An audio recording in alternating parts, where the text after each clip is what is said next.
Guys, the 900-ton crane finally landed a massive job, and this project might just be the highest-paying gig in this crane's history. It takes dozens of accessory trucks, and very few cranes in Guangdong province can pull off a lift of this magnitude. We hauled every accessory from the lot to the site, so take a guess.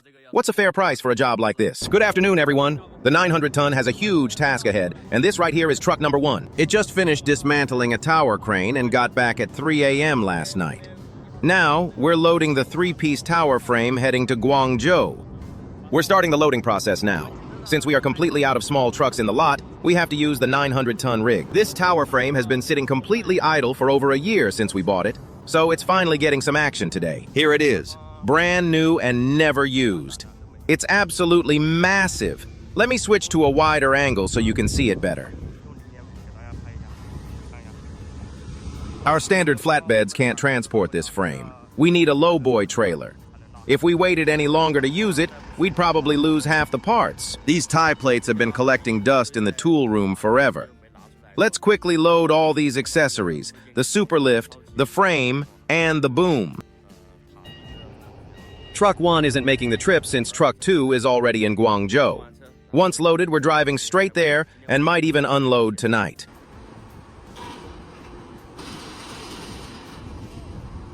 The heavy parts are mostly loaded, leaving just the small pieces. I'll jump in the truck and call Lao Liu to confirm exactly what else is needed.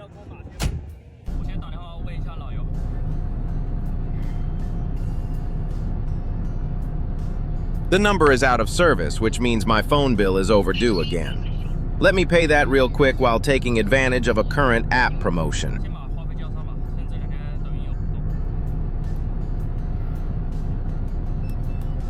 You can easily grab a discount coupon right now. If your phone is out of credit at the end of the month, just top it up through the mall app directly. The recharge was super fast. Now that my bill is paid, I'll try calling Lao Liu again to confirm. Hope he answers this time, but no luck.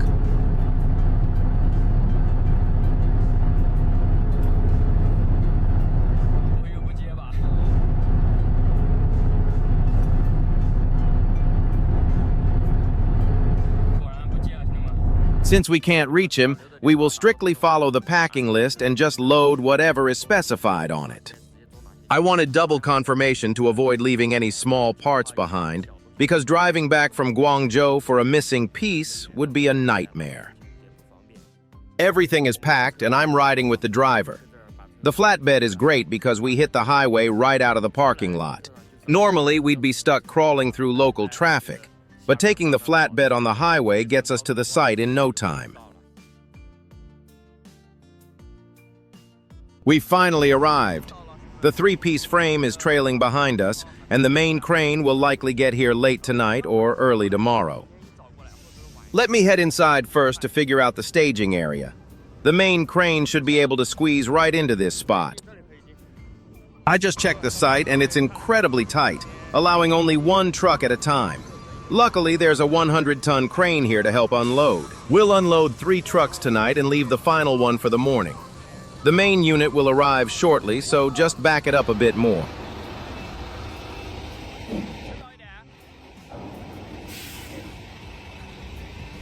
Perfect. When we left our yard, the factory confirmed they'd have this 100-ton crane ready to assist us upon arrival. We're putting in overtime tonight to unload these accessories, which allows 2 trucks to head back and haul the remaining boom sections. Lao Liu called and said he won't arrive until tomorrow morning. Our main crane is extremely heavy, so they need to lay down steel plates on the access road tonight. It's the next morning, and we spent hours doing safety briefings and sorting out work permits. It's already noon by the time the paperwork is done. With all the documentation cleared, we're waiting for clearance to move in. The crane is exceptionally heavy, making the entry procedures quite a hassle. I thought we'd have the crane fully positioned today, but with these delays, we'll just have to wait outside for the final green light. All our components have arrived, including the main frame and front sections ready for lifting. Between the rain and the endless bureaucracy, the day vanished. Suddenly, it's almost 4 p.m. before they finally let us in. Let's back this truck up, unload it quickly, and then bring the main crane inside.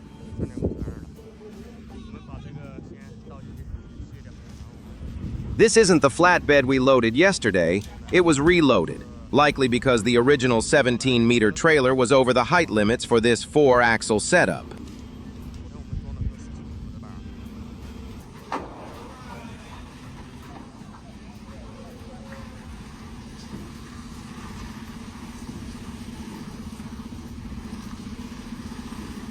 It's a tight turn, but our main unit can maneuver it. Keep backing up, steady now. Once this 3-piece frame is unloaded, the main crane is clear to enter.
Honestly, guys, bringing the crane here for this specific operation might be our most lucrative job yet, especially since we've never utilized this tower frame before. We've owned this crane for over a year with the frame just sitting in the yard.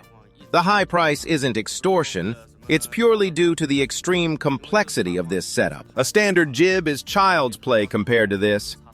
They've finished placing the steel plates for the outriggers, so we're ready to drive the main crane right in. It's highly unlikely we'll get the superlift assembled today, as site rules stop all work after 7 p.m. Anyway, the crane is rolling in through here.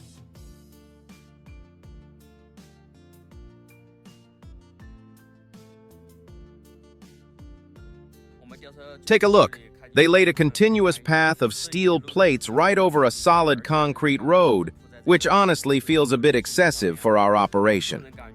But since we are staging on a neighboring facility's property to lift materials for our actual target building, we simply have to comply. It's reasonable for them to demand surface protection, even if laying all these steel plates feels like overkill. What do you guys think? The truck carrying the frame struggled heavily with this exact turn earlier. Thanks to our crane's versatile multi-mode steering, we can navigate it much easier. That's why this massive rig handles corners better than the flatbed trailer. Though in certain tight spots where a trailer can pivot sharply, our long chassis still gets stuck. The crane is finally in position, so I sent the drone up to check our exact height and span. We're looking at 54 meters high and a 49-meter radius. At 49 meters, we need to lift 30 tons, while the 60-meter reach only handles 6 or 7 tons. The lighter load is easy, but that 30-ton lift requires absolute precision. From our current setup, the furthest pick is 49 meters. So let's call it 50 meters to account for any slight margin of error. We'll eventually have to reposition the crane for the far side, which is about 80 meters away from here, to handle the heaviest 30-ton component. The building itself is 51 meters tall. It's already 5:18 p.m., so we'll just stack the counterweights today and see if there's any time left for the superlift.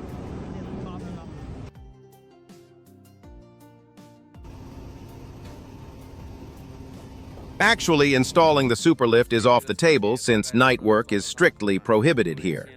We'll just secure the counterweights and hoist the tower winch into place tonight. After that, we'll call it a day and tackle the superlift and tower frame tomorrow. Stacking these counterweights is going surprisingly fast, much like our last dismantling job. It's fast because we unloaded the blocks right next to the crane last night, meaning we don't have to waste time waiting for the flatbeds to reverse into position. We can just lift and attach them straight from the ground, ensuring we at least get the tower winch mounted today. We ended up working overtime last night to finish all the counterweights. We also managed to mount the tower winch and superlift. So when we arrived at nearly 1 p.m. today, the pressure was off. Today's sole mission is to assemble the entire tower boom and raise it if time permits. Otherwise, it waits until tomorrow morning. Hey, what are you laughing at over there?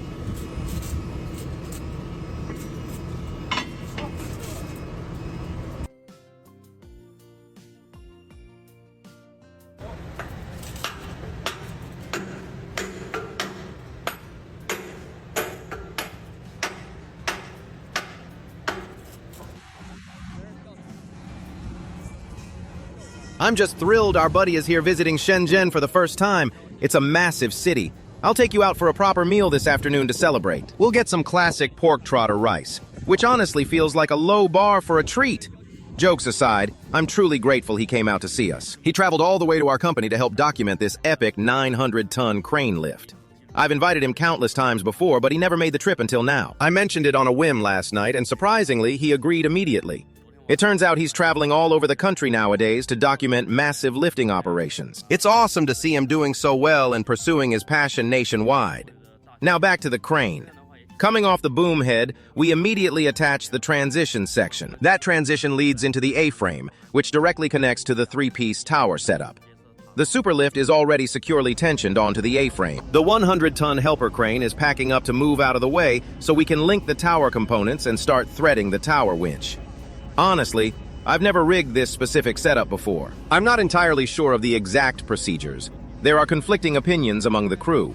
Luckily, we have an official SANY technician on site to guide us through the process. A crowd gathered to watch us assemble this beast, including the 100-ton operator who praised us as veterans.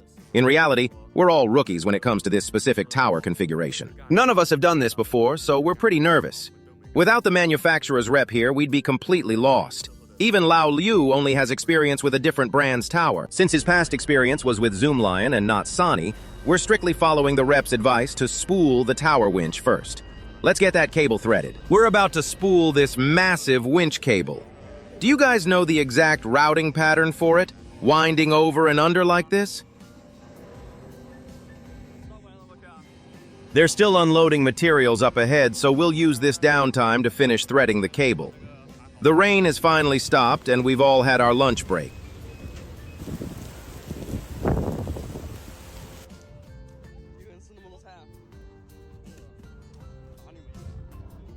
Now it's a race against time to get this tower winch routed. We need the 100-ton crane to extend its boom to help hoist the heavy pulley block, since it's impossible to lift by hand. When they said, thread the tower winch, I initially thought they meant winding the main wire rope onto the drum itself. Turns out it's threading this specific assembly, which we know how to do, but we just needed to verify with SANY whether to use a cross-reeving or standard reeving method before attaching the frame. We're missing a quick-release fitting for the winch setup, and it looks like we don't have one anywhere on site. We have to wait for the SANY rep to track one down for us. The three-piece tower frame is fully connected, but everything halts until we get that quick-release part. We scoured every toolbox on site, and it's definitely nowhere to be found.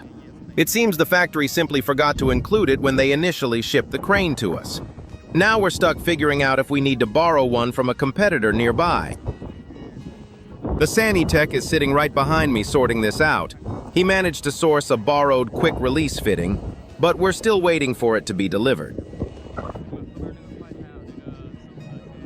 While we wait, we'll thread the main hoist cable through here and pull it towards the rear. All right. The missing part finally arrived, so we can immediately start routing the tower winch.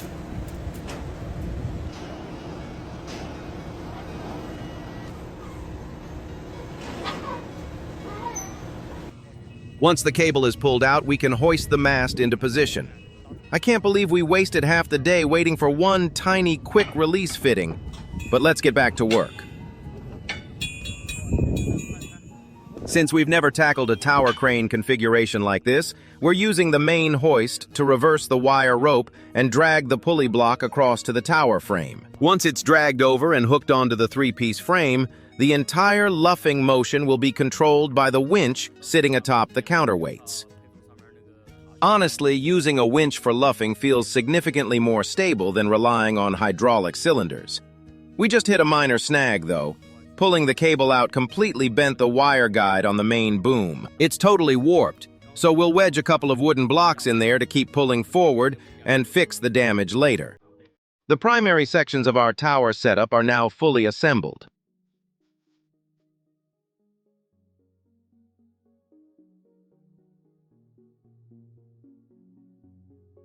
Looking at this towering rig fully deployed from this angle is absolutely stunning. It's a true marvel of construction machinery. It looks incredibly impressive, and I honestly never imagined our crane could transform into something this majestic.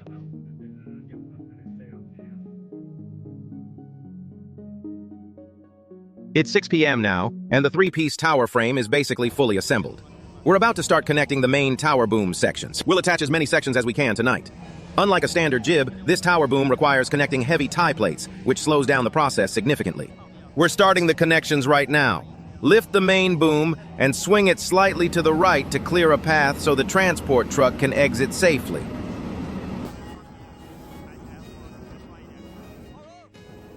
That's a perfect fit over there. It's a good thing I called it out to the operator. Take a look at how incredibly tight that clearance is.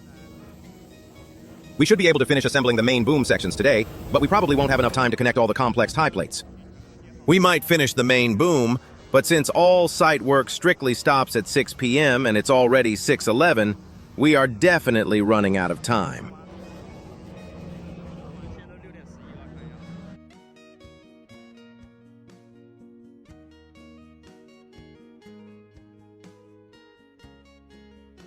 Just leave the milk there, there's no need to bring it over.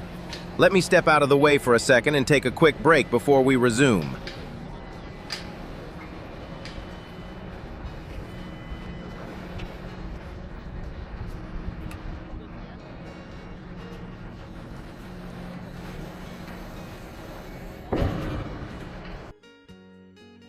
We still have 6 boom sections left to assemble. There are 4 stacked right here on the ground, plus another 2 waiting on the delivery truck. We definitely won't get to the tie plates today, and I'm honestly unsure if we'll even finish joining the boom sections. Hoisting the tie plates individually is just too tedious. We'll probably align them all on the ground first and hoist a few at a time to save effort. For now, our only goal is getting the main boom sections securely mounted. Once fully assembled, the luffing operation of this tower boom will function exactly like a massive crawler crane. That wraps up today's video, guys. Thanks for watching, and I'll catch you in the next one.